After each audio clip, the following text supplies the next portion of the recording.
Hello, friends, and welcome back to the Unshakable People podcast, where we shape minds and build leaders. If it's your first time here, welcome. Welcome to the family. Welcome to the club.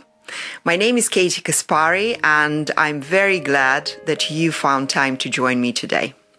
Just so you know, this podcast is all about building a stronger, more resilient mindset so you can handle pretty much whatever life throws at you at this turbulent time. Here we talk about everything from boosting confidence to navigating tough relationships and dealing with those inner struggles that, quite frankly, we all face. If you're ready to take control of your mindset and want some practical tips that actually work, you are definitely in the right place. So, stick around and please don't forget to subscribe. Today's episode is all about a topic that we've all felt the sting of, and it's manipulation.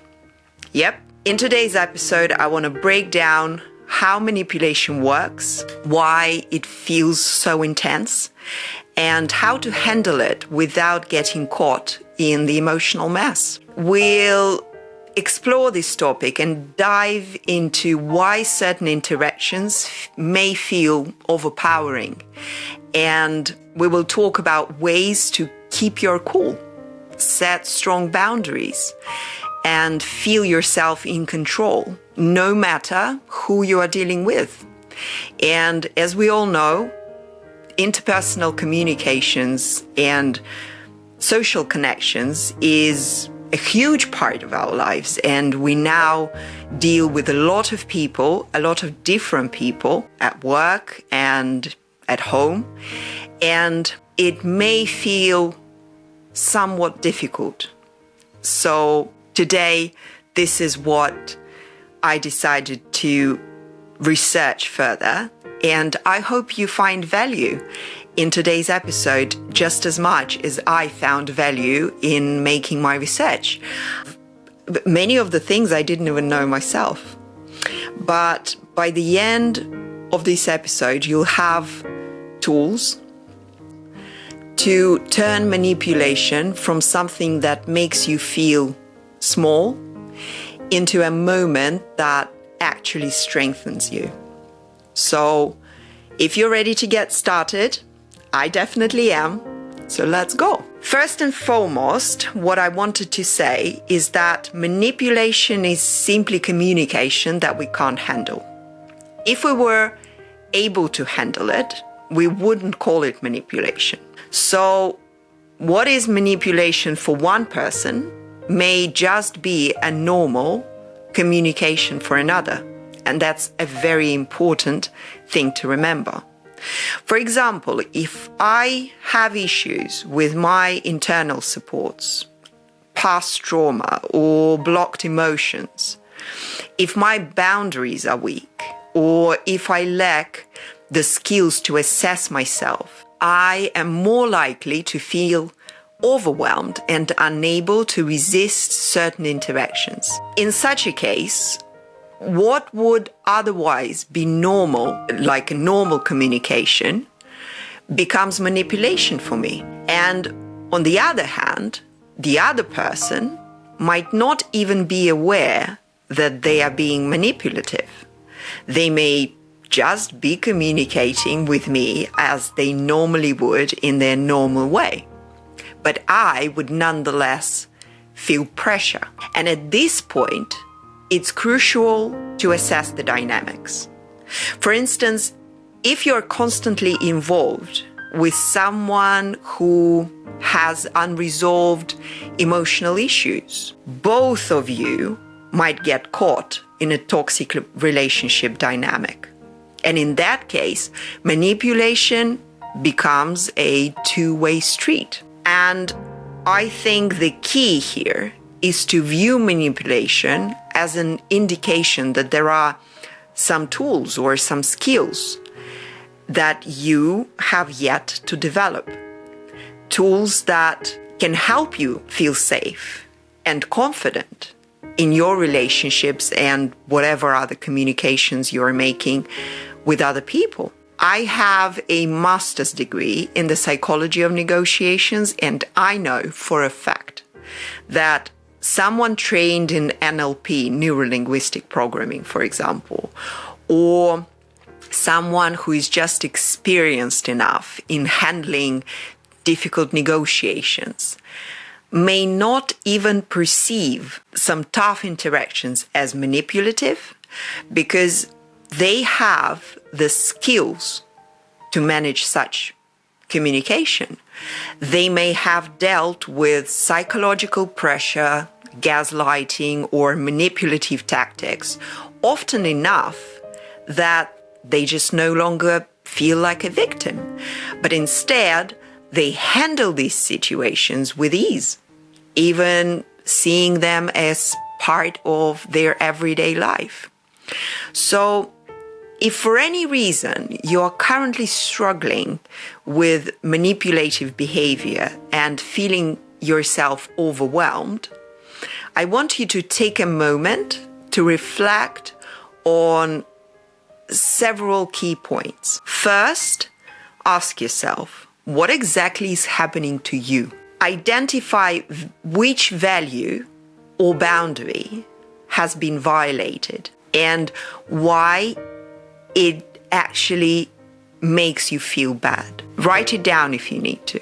Second, ask yourself, who are you interacting with and what are they doing? Look at other people, at the person who you perceive to be manipulative, and actually define for yourself what is it exactly that they do that makes you feel that way.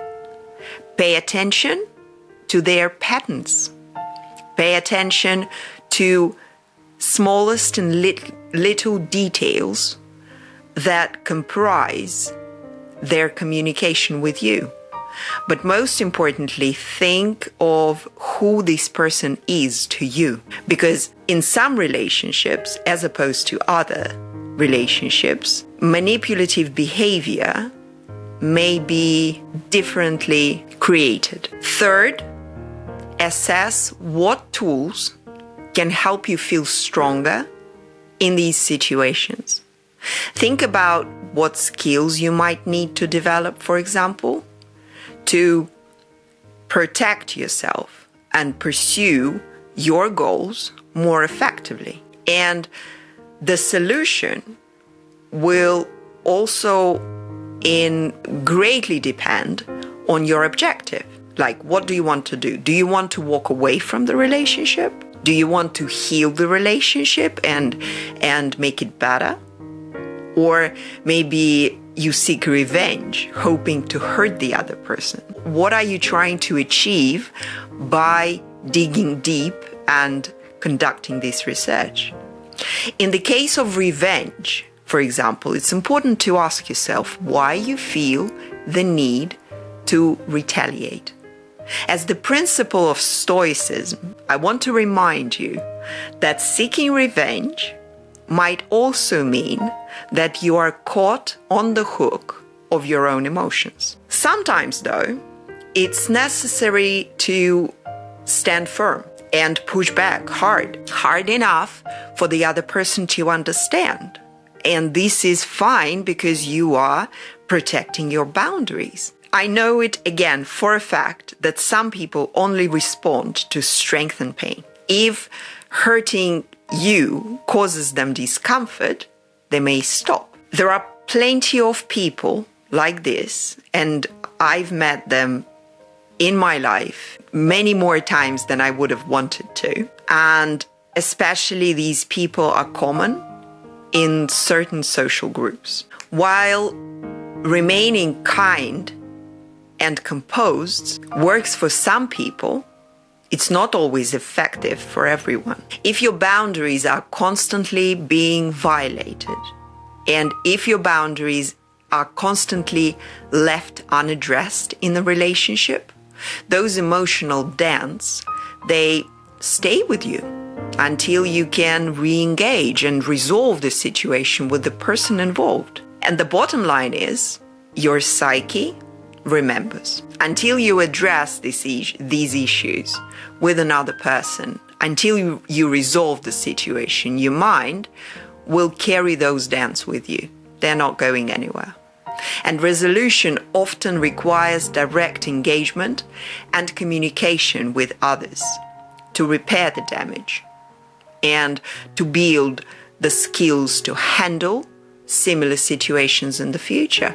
And it's possible that there was some traumatic experience, or perhaps some emotional transfer from childhood, maybe from your family, where you absorbed certain prohibitions, like always having to be the good one, always doing what's right, not being allowed to say no, not being able to cause others pain or discomfort. Or maybe it was the belief that you are inherently flawed and need to change. All of these themes can stay with you until you address them. But beyond just paying attention to these issues, you can gain practical experiences that break the spell. I've often seen this spell breaking happen in workshops, in my workshops, when a person explains how, in every context, they encounter the same harmful dynamics. And we practice responding to these scenarios from different angles and allow the person to experience something new, to build new patterns. And the person begins to let go. Because at some point they realize through interaction with others that it's okay to set boundaries. It's actually okay to say no, and even live with the fact that someone else might think they're bad, inadequate, or undeserving. It's their opinion. I teach people in my workshops over 60 tools to tailor solutions to your specific situation and the people you interact with. It can be challenging to gain this new experience for the first time because we tend to live, speak, and feel based on well-established patterns. By the age of 30, 35, 40, we've built certain neural pathways and patterns for how we respond, especially in tough situations. And shifting out of these patterns can be hard. But when you work in small groups or receive help in a safe atmosphere, you can experiment with other approaches, and I have seen it happen well enough. See, our brains, they are wired for efficiency and enjoyment. And if our brain finds a simpler but more effective and even more enjoyable way to react, it will latch onto it. For example, one client of mine, she said she loved her husband for over 30 years, but she never learned how to correct his negative thinking gently, even though she feels like the more unstable one in the relationship.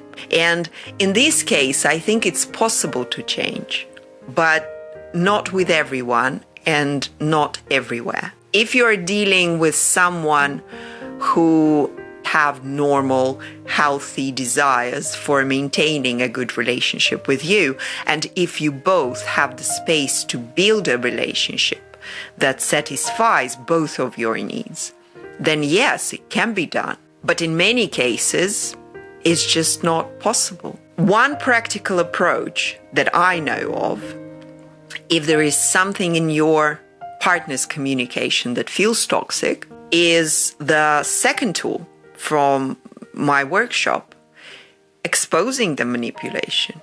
And this is something that I've learned the hard way on my personal example. When you experience manipulative behavior towards yourself, try saying something along the lines like, I see what you're doing. I see how you're doing it and I understand and know well why you're doing it.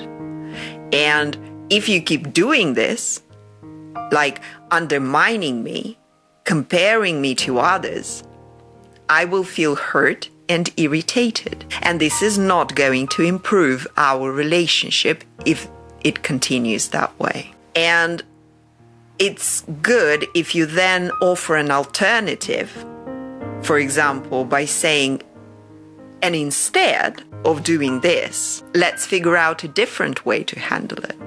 Let's come up with some rules that make things more enjoyable, and it will just make things easier for both of us. Essentially, with this conversation, you're inviting the manipulator into a more positive, joyful alternative and seeing if they'll join you. Because if they don't respond, they can escalate the situation as necessary. And the key here, in my opinion, is first recognizing what type of communication you're engaged in. Not all communication is the same.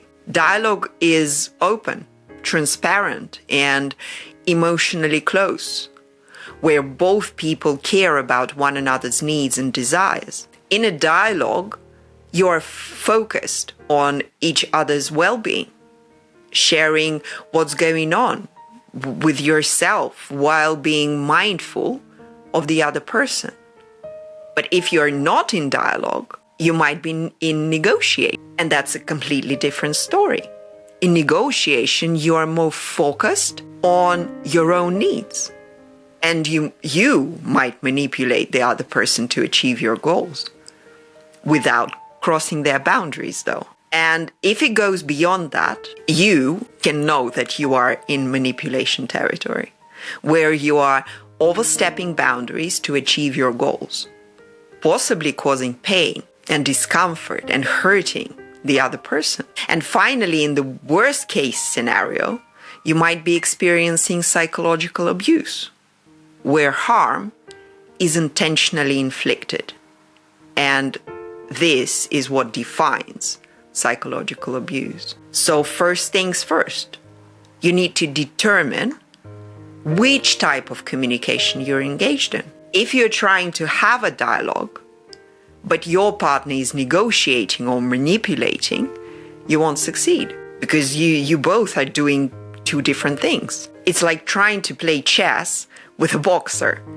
It just won't work. If you're being manipulated, criticized, compared, or provoked, you need to switch to the same level of communication they are using to stand your ground. You need to name what's happening clearly and speak it out loud. I'm not in a relationship right now. I'm not in a close conversation. And this is either negotiation, manipulation, or even psychological abuse. I won't take that. You can say it out loud. And once you recognize manipulation or psychological abuse, you need to use the same tools to protect yourself.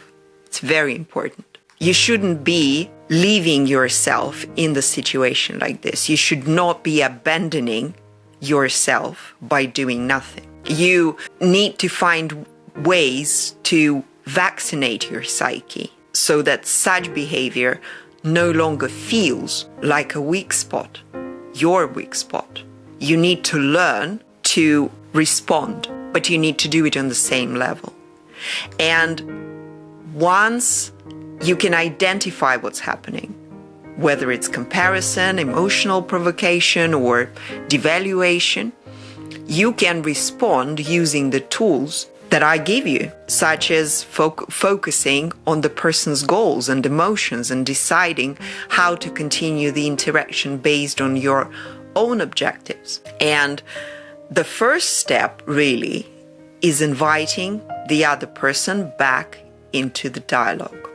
Whatever other form of communication you find yourself in, always first try to establish the dialogue. But when there is already a lot of pain between you and your partner, when you've accumulated some significant amount of toxic emotions like repressed anger, resentment, contempt, jealousy, and you both remember every wrong thing the other has done, inviting them to an open, sincere dialogue is really unlikely to work. However, I still think that to clear your own conscience and feel more at peace with yourself, it might be worth just starting this dialogue. And maybe you started with a simple message, like, when you yell at me, when you compare me or criticize me, it hurts. Please don't do that. Instead, let's try something different. Let's try to talk like grown-up people, adults, in a calm manner. And who knows, you might be in the small percentage where such an approach works. Because I always say that there is never a one-fits-all situation. You could also try a you message. That's another tool that might get through to your partner. And this tool works like this.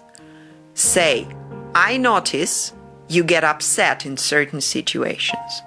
Could you tell me what's going on for you and what exactly triggers that reaction? I want to understand your story.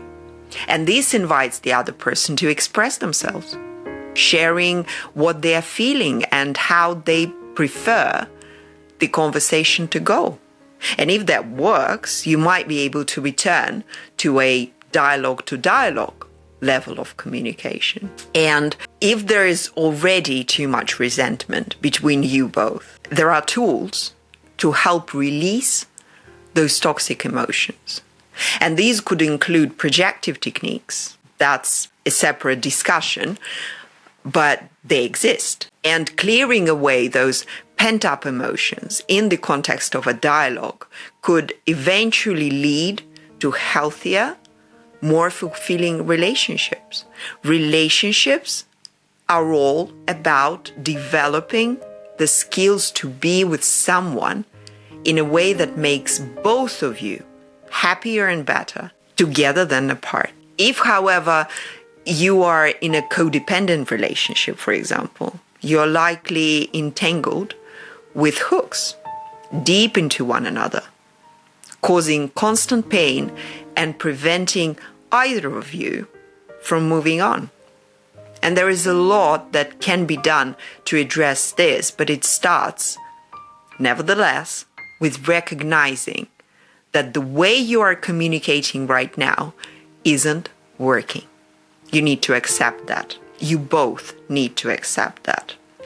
Not yell at each other, not shout all the time, not feel the same negative emotions every single time you're trying to address some issue, but just recognize that this is not working. And specific triggers like comparison, blame, or jealousy, really just the surface issues. It's the specific way that these words and actions affect your relationship.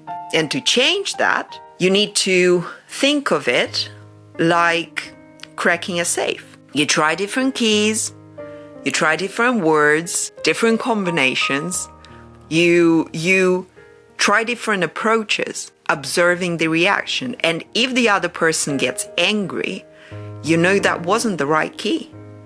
For example, in one of my foundational models from one of my workshops, I focus on emotional cushioning. The idea that people want to feel important, needed, special, loved, seen, heard, understood. And if you attack those needs, instead of addressing them, of course, they'll lash out. It's an emotional reflex. So if your goal is to avoid triggering an emotional outburst and instead reach a place where you can talk calmly, you can start by cushioning the situation and say, I see how you're feeling. And I notice that we keep getting into the same fights and same disagreements. I might be unintentionally hurting you. Tell me what's going on.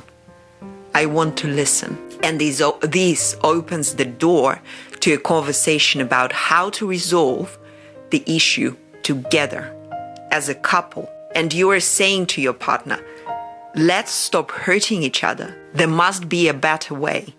Let's find it. If by now you've built up a lot of unresolved hurt over time, you likely won't be able to fix this in the field of your daily life.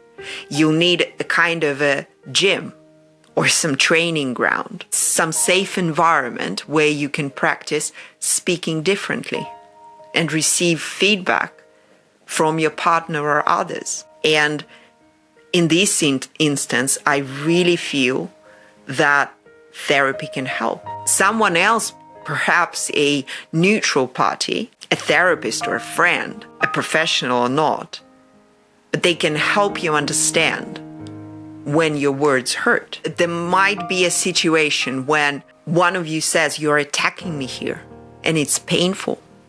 Let's try another approach. This one is not working. And you can experiment with different phrasing to reach your goals. Experiment up until the time when you get heard. By practicing and receiving feedback, first as yourself and then perhaps role-playing your partner, you can expand your communication skills and find ways to make your interactions more effective. And after you've rehearsed these new strategies enough, your brain will start to recognize the new paths as easier and more rewarding than when you return to real life situations. You'll have a much better chance of responding in a healthier way. And once your mind understands that there is a better way to communicate without falling into anger, resentment, or other painful emotions, you'll be more likely to choose this new path because it's more enjoyable. It makes you happier. And the old triggers, with time, they will start to lose their grip on you. Codependent relationships are those where one person says no to themselves to say yes to the other. It's kind of a people-pleasing behavior in a way. It's sacrificing your own needs to please and fulfill the other person's needs. For example, if someone asks for a favor, hey, could you do this for me? We're friends, right? It won't take you long. And you're already doing something similar, so why not help me? You feel kind of compelled to do it. And if it doesn't align with your own needs or desires, well, they are asking. I can't say no. Do you know what actually stops you from saying no? Perhaps you anticipate manipulative responses, such as being called selfish or materialistic. And this is a question for your own self-reflection. Ask yourself, what will happen if I say no? What will happen if I stand up for myself? What will happen if I tell someone to just back off? You might even want to write down your thoughts because these are your fears. The fears that prevent you from protecting your own boundaries. And by choosing not to confront these fears, you are essentially trying to avoid something. And therefore, it's important to master the art of setting boundaries and facing these fears. Most of these fears are rooted in neurosis, meaning that life won't end if you say no to a friend. And if they accuse you of being materialistic, for example, you can confidently say, yeah, I am materialistic. I prefer to get paid for what I do. We often fear losing relationships if we stand up for ourselves, especially in cases where we've been conditioned to avoid confrontation. For example, if a parent guilts you with statements like, I raised you, and now you are being ungrateful. Well, you can just respond, well, I might be ungrateful and I understand how you feel. Please go on. And once you mentally prepare for losing certain relationships, particularly with people who manipulate or guilt trip you, you'll be less afraid of their reactions. You can even say to yourself, these relationships are not worth the sacrifice of my personal boundaries. This process of letting go in your mind expands your options on how to respond. And it often leads to a reset of the relationship. If you feel the urge for revenge or want to hurt someone in response, it means you are emotionally hooked. You can still choose to hurt them, but recognize that this is a sign that you are emotionally entangled. Hurting someone in retaliation won't set you free. That's the hard truth. And in fact, it might even deepen your emotional attachment to the situation. However, I completely understand the desire for retaliation in certain circumstances. It's not always easy to stay calm and detached. Sometimes it's impossible. In situations where clear communication doesn't work, it may feel tempting to play the psychopath if you want. That's why in my programs, in my workshops, I offer tools to identify the other person's vulnerabilities, fears, and goals across 6 levels, allowing you to decide whether to protect yourself, whether to strike back, or do both. One of the techniques we use is called 6 goals, 6 ways of attack. It involves practicing different methods of addressing the emotional pain or manipulation thrown at you. Without extensive practice in dealing with these dynamics, you won't instinctively know how to respond in the heart of the moment. But if you've practiced with real people in role-playing scenarios, like in my workshops, you'll naturally have several responses ready. And in toxic environments, such as workplaces filled with bullying or manipulation, you face a choice. You either become one of the predators, a barracuda or a crocodile, pick one, or you become the prey. As Henry Ford said, culture eats strategy for breakfast. In a company with a toxic culture, you either adapt by becoming more aggressive and strategic in protecting yourself, or you become the next target. It's inevitable. And there is no middle ground. We just need to understand that.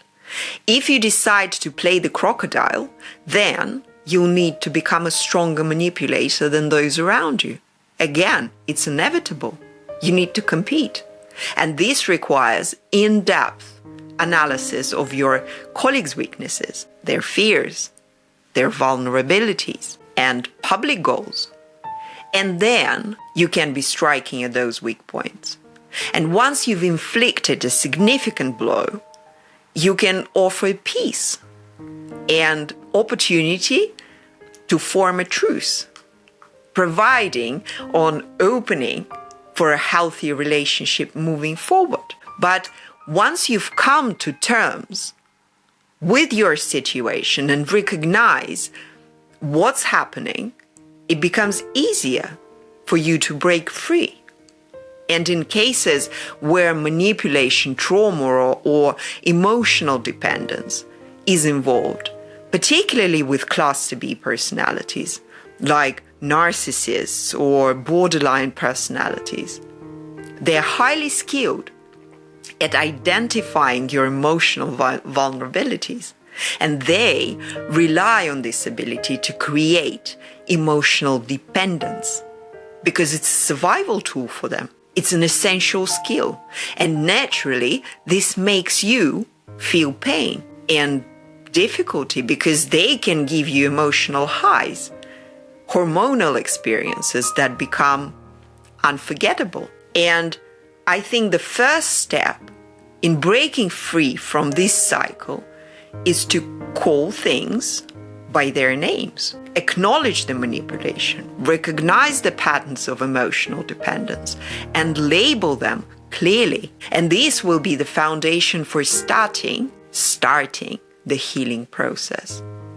And once you study and understand the pathology of emotional dependence, you can then begin to work through the traumatic experiences that brought you into this situation, whether it's manipulation or abuse. And as you gain new insights, as you accumulate information, it becomes easier to recall these events without being overtaken by the same emotional reactions. The goal here isn't necessarily to forget, but to remember in a healthier, more detached way. The goal is to make yourself more aware of what's going on. And this process is similar to addiction recovery, substance addiction, or emotional dependency.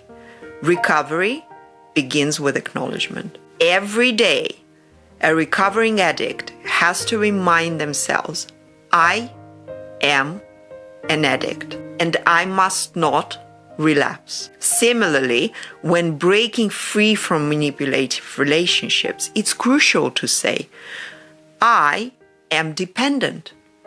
Returning to that relationship or situation would only hurt me. I should not be returning. And this daily recognition strengthens your ability to physically and emotionally distance yourself from the person or situation causing the harm. And once you are aware of your dependency, you can implement strategies to keep yourself from falling back into old patterns. And this understanding provides the motivation to distance yourself from the manipulative influence, knowing then that returning to that toxic dynamic will break you. It will break you down further and damage your well-being. It might ruin your life. And in essence, the key here is to recognize the problem and understand the pathology. Commit to protecting yourself from emotional relapse. And with time and practice, it becomes easier to maintain this boundary and prevent emotional manipulation from taking hold again.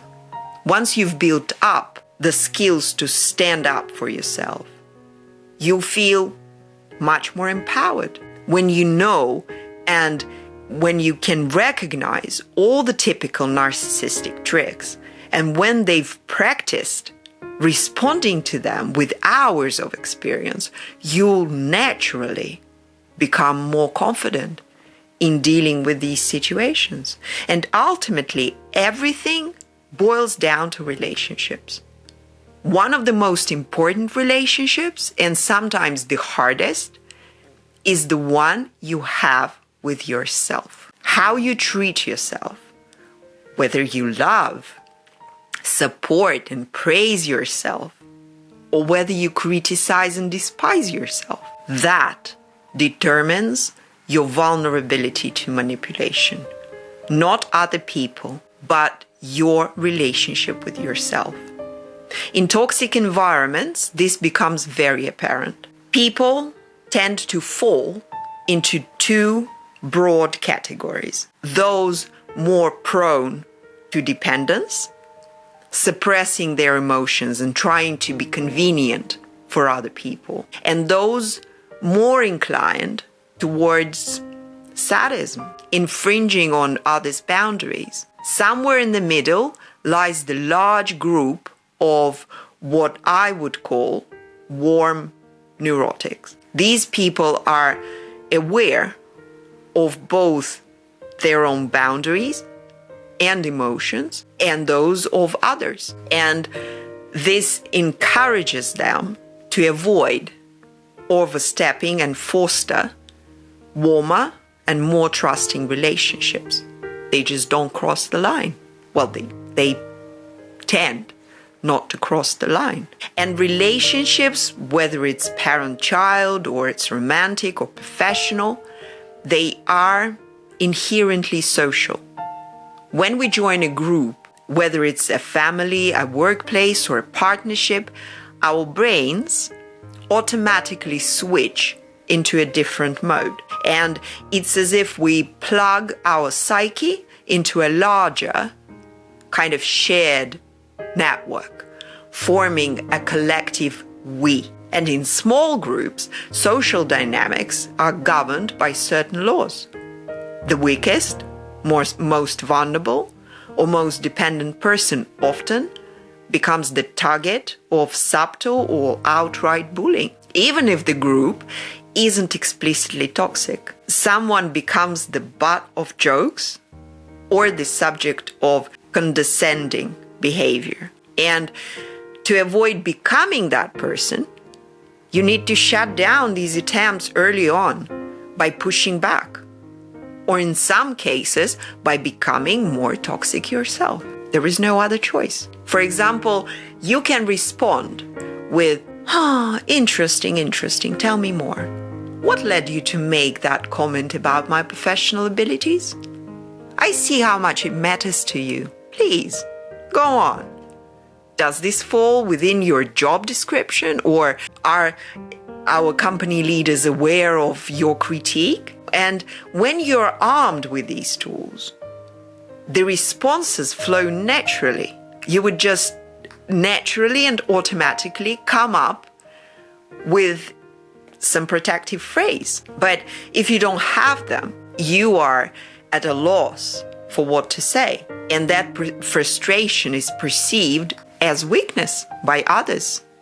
And you become an easier target. And this dynamic also applies to colleagues, though the context might differ, and the core remains the same. If you happen to be the abuser, the narcissist, or the psychopath in these scenarios, the question for you is, why? But of course you won't answer that question, I know, because if you could, you wouldn't be a narcissist, abuser, or a psychopath in the first place. Like the joke goes, if you're dead, you don't know you're dead. It's just harder for everyone else. And the same holds for narcissists. If you're a narcissist, you won't know it. It just makes things worse for everyone around you. Telling a narcissist they are a narcissist is pointless. There's no cure to that. And no true narcissist would ever admit it and seek therapy, for example, seek help, or actually want to change. If they do, then this is not really a narcissist. It's something else. And when someone attacks your character, belittles you, or says things like, it's all because of your awful personality, the key here is to focus on them, not yourself. Shift, stay present, and respond with something like, what's going on with you? I see you're feeling a lot right now. What's really bothering you? And this shifts the focus away from you and onto their emotions, making it harder for them to maintain control over their situation. By taking on the role of the caring, understanding figure, you neutralize the conflict. And when you manage the situation this way, it's almost impossible for them to dislodge you. It's hard to attack someone who is acting like a loving mother, caring for a child, even in the face of their anger or manipulation. But if you're falling into the role of the helpless child yourself, it's a sign that you have unresolved issues with this person, and this person will be exploiting it. Before you can handle the manipulations of others, you need to work through your past experiences, using tools and support to reprogram your own reactions. And once you've practiced enough, the responses, again, they will just come naturally. You'll be able to deal with manipulations in the moment. However, if you've never addressed the old patterns, you'll keep falling back into them when triggered. And the toolkit for handling this situations is vast. It's like assembling a custom strategy out of different techniques. Choose the ones that work best for you, based on the circumstances and the individuals that you are dealing with. My workshops and my programs are open. And if you have any questions or need support, feel free to reach out. If you find yourself in a situation when your relationships are showing to be manipulative, if you suspect that, first of all, seek advice from those people that you trust. Read books, gather information, educate yourself in that matter. There are so many self-help books available right now on this topic.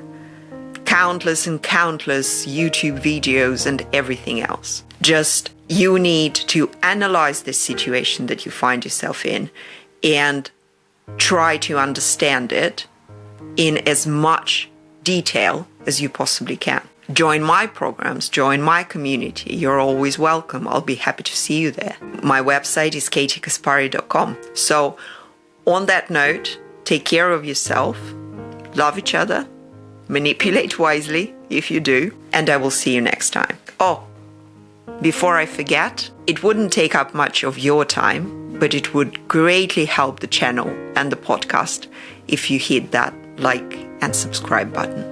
Thank you very much. See you next time. Bye.